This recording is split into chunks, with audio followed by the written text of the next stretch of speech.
Bonjour, je suis Pascal Baud, biologiste, professeur de sciences à l'école d'hôtellerie et de tourisme de la ville de Liège et je vais présenter maintenant notre, notre stand zéro déchet, alimentation durable et locale. Donc un petit le contexte. Donc en fait, il s'agit d'un projet financé par la région wallonne par le cabinet du ministre wallon de l'environnement, M. Carlo Di Antonio. C'est un projet donc d'une valeur de 5 000 euros. Donc une partie était consacrée à réaliser un vélo smoothie dont je vous ferai une vidéo tout à l'heure et que je vous diffuserai tout à l'heure. Et ici donc nous avons également un partenariat avec la Cité Savante qui nous permet donc de fournir à nos élèves des formations sur tout ce qui est alimentation zéro déchet. Comment avons-nous procédé? Tout d'abord, nous avons formé nos élèves à tout ce qui est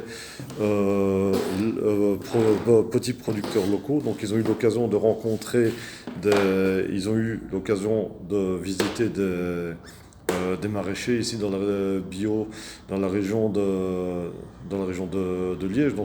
Puisque maintenant, avec le projet de Ceinture Verte et l'initiative Nourrir Liège, il y a énormément de petits maraîchers qui sont en train d'apparaître et la plupart des gens qu'ils ont rencontrés sont des gens qui n'étaient pas maraîchers au départ et qui ont eu et qui se sont reconvertis. On a eu l'occasion de rencontrer un informaticien, un banquier qui sont reconvertis dans le maraîchage et qui nous ont dit que voilà, c'était absolument viable comme initiative. Alors, comme nos élèves sont des futurs restaurateurs, l'idée c'est de leur dire, voilà, au lieu d'acheter chez n'importe quel grossiste, allez acheter chez des grossistes qui peuvent vous fournir des produits bio et locaux.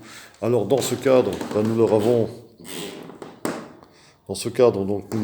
montré toute une série de légumes. Donc ici, voilà, nous en avons quelques exemples. Donc vous avez ici,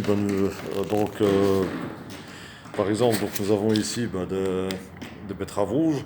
On leur a montré également du rutabaga. Donc ça ici sur le stand, on peut venir voir ces légumes, du radis noir ici. On a nous avons du persil tubéreux également. Nous avons également ici du céleri rave, du, euh, du salsifis scorcenaire, des panais. Alors en parenthèse pour la petite histoire, le panais c'était ce qui était utilisé ici avant l'usage de la pomme de terre. Donc c'est un légume oublié. Notre partenaire ici nous a fourni des patates douces, mais évidemment c'est pas vraiment un bon exemple parce qu'il s'agit de légumes qui ne peuvent être cultivés qu'en serre. Donc ce n'est pas c'est évidemment ça a un impact négatif puisque une serre évidemment forcément il faut la chauffer, la réaliser. Donc par contre tout ce qu'on essaie de montrer c'est les légumes que l'on peut cultiver en pleine terre, en plein air ici en Wallonie dans la région de Liège. Donc ce qui est évidemment un impact écologique qui est beaucoup moindre. Alors dans ce stand-ci que je peux vous montrer, je vais faire pivoter comme ceci. Dans ce stand, nous avons en fait toute une série de démonstrations sur comment aussi faire pour consommer malin, c'est-à-dire n'aller acheter que chez des petits producteurs locaux, donc on peut garantir quand même la provenance et la qualité des produits, puisque évidemment un produit qu'on va vous ramener de loin d'Espagne, de la région d'Almeria en camion, évidemment, vous ne pouvez pas garantir de comment il était produit, s'il était produit sans pesticides ou pas. Puis en général, c'est pas très très éthique puisque c'est souvent malheureusement des personnes sans papier qui travaillent des Marocains, des Africains, etc., qui travaillent dans les plantations en Espagne et qui sont non seulement mal payés, mais en plus ils travaillent dans des conditions désastreuses avec des pesticides. Donc évidemment, c'est ni écologique ni éthique comme façon de consommer. Par contre, qu'est-ce que nous faisons? Voilà, s'ils travaillent avec un petit producteur local, ils peuvent même dire à leurs clients comment le producteur local travaille. Évidemment, on a vu ici que les légumes, mais c'est aussi valable dans le cadre de la viande. Évidemment, si vous pouvez dire comment le producteur a élevé ses vaches, qu'est-ce que ces vaches ont mangé, qu'est-ce que ces poules ont mangé, qu'est-ce que ces cochons ont mangé, évidemment, c'est évidemment une énorme différence, bien sûr. Alors, nous leur avons aussi, on met l'accent évidemment sur le fait d'économiser aussi dans tout ce qui est sac, etc. Bah oui, parce que vaut mieux disposer de paniers, de sacs réutilisables, etc. Pour aller faire ses courses.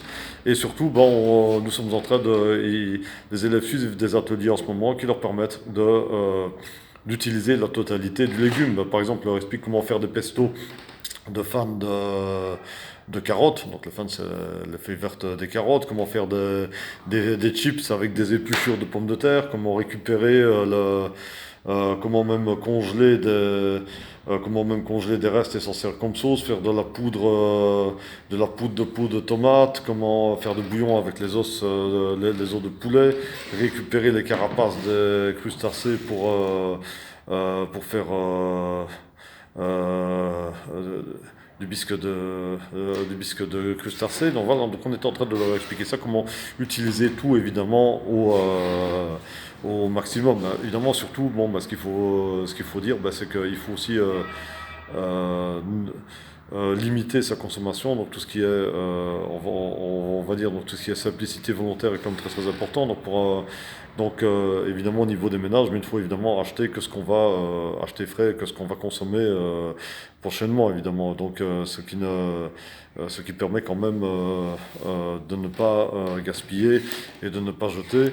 Et dans le cas de restaurateur, la solution c'est d'avoir une carte qui est comme beaucoup plus réduite, mais uniquement qu'avec des produits qui sont frais et de saison. Quand on peut proposer tout plein de plats, mais qui ne sont que des surgelés, que des produits industriels, évidemment c'est absolument catastrophique. Donc voilà un peu notre stand zéro déchet. Tout à l'heure, je vous ferai également une vidéo sur le vélo Smoothie que je vous présenterai. Donc voilà, je vous remercie pour votre attention et je vous souhaite une très bonne journée. Et vous pouvez tout passer aussi à l'école d'hôtellerie aujourd'hui, puisque notre journée porte ouverte est ouverte donc nous sommes ouverts jusqu'à 18 h. Donc voilà, je vous souhaite une très bonne journée. À bientôt, au revoir.